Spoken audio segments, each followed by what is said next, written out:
You may remember that Sturgis v. Crown and Shield in my previous Supreme Court case video dealt with a lending contract signed in March and a bankruptcy law being passed in New York in April of the same year. In that previous case, the court's decision went against the New York law, at least as it applied to contracts that were signed before the passing of the law.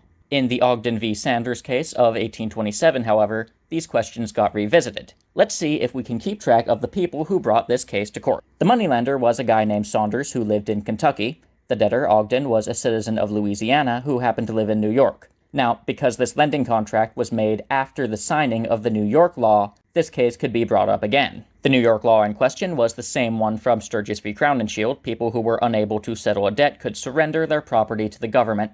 The government would distribute the worth of the property to their lenders, and the debt would be settled. Saunders and his lawyer, of course, argued that the contract clause in the Constitution impaired government from interfering in contracts which would be signed after the passing of the law. The interference with the contract came in the form of changing the amount to be paid back to the moneylender, allowing the debtor to simply surrender their property, presumably worth less than the amount owed, rather than actually paying in full. The Supreme Court in this one ruled in favor of Ogden, deciding that because the law came before the contract, it should be presumed that the state law becomes part of the contract and that all parties signing the contract are aware of the law. John Marshall actually dissented in this one. This was actually the only case during his tenure where he wasn't on the winning side. His reason for dissenting I found interesting because it wasn't about past or future contracts at all. Instead, he argued that the Constitution gave exclusive rights over bankruptcy laws to federal Congress, and states didn't even have authority to pass those laws. Because he lost this case, however, it set precedent that the states were allowed to establish their own bankruptcy laws.